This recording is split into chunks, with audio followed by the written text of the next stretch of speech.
This video is for our single friends out there who are just having a hard time finding the one. I think being in that position can be so frustrating. Yeah. And it's honestly such a mystery. Like, some people aren't even looking for someone, and then they just randomly stumble across the person they spend the rest of their life with. And then other people are actively looking for years, and they just aren't finding that person. Yeah.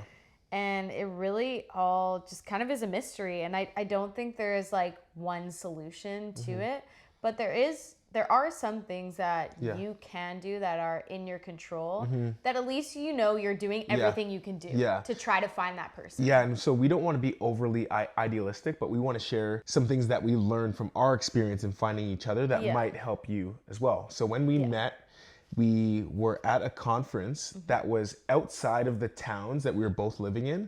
For me, it was like a 3-hour travel. For Mariah, it was 5 hours. And something that I kind of draw from that is the importance of being willing to leave your region. Sometimes people are like, guys, I've been to all the singles meetups in my city. I've been to the run clubs. I've been on the dating apps. I've been on the dating apps. I just see the same people. Yeah.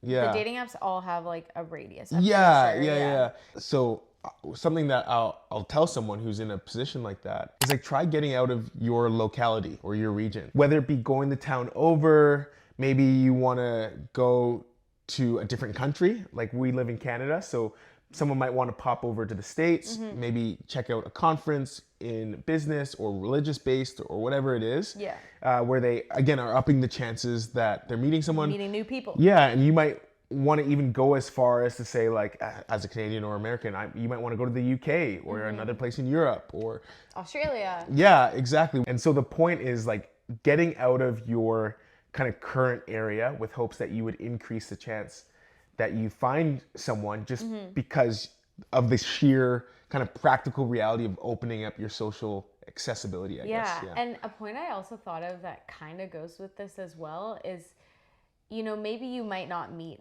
anyone at these things that you go to or these experiences you have, but now you have those experiences, and those probably grew you as a person and made you someone that has this in their past, and maybe that will connect you one day with someone else. You never know, and so putting yourself out there is so important. It's true. And then the second thing that we did, once we were at the event that was outside of our region, we both hung out with a big group of people that we don't normally hang out with. Yeah, so we hung out with them for lunch, and I feel like after the conference too.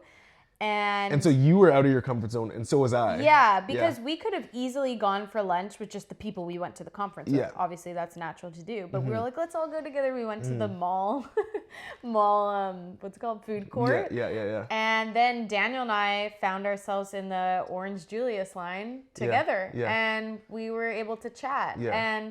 And throughout the lunch and then the rest of the day, we got to know each other more just by hanging out in that group. And if I just went to lunch with the girl I was with at the conference, I would have never had those interactions with you. Maybe I would have met you, but it wouldn't have gone much farther than that. So the key principle here is just going outside of your comfort zone socially, like putting yourself out there. And I think that, again, that is a tool you can use to almost like expand your social circle and increase the chance that you're maybe running into someone who you maybe wouldn't have otherwise. The last thing is that we put no pressure on our conversation, on each other, to be a prospect. Like, I didn't go into the conversation with you saying like, oh, she could be like girlfriend material. I should talk to her because she's cute. And he wasn't like flirting with me or anything. I was just genuinely curious about her. So I think that like something there is just like the importance of meeting people genuinely and just building maybe a friendship or a fun connection rather than seeing everyone as a prospect. There's something to that. Like, when I met you, I was really desiring a relationship with someone at that point in my life.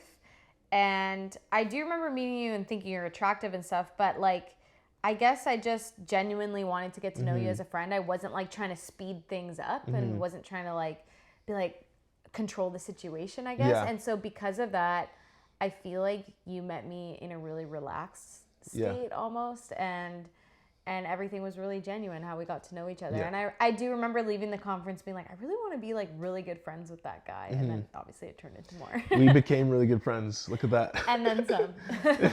Yeah, so these are super practical. Get outside of your region, push yourself out of your comfort zone, and pursue genuine connections with people. And you never know who you might meet. If you haven't already, make sure to like and subscribe. And if you liked this video, make sure to share it with someone who you think might like it as well. And with that, we will see you next week.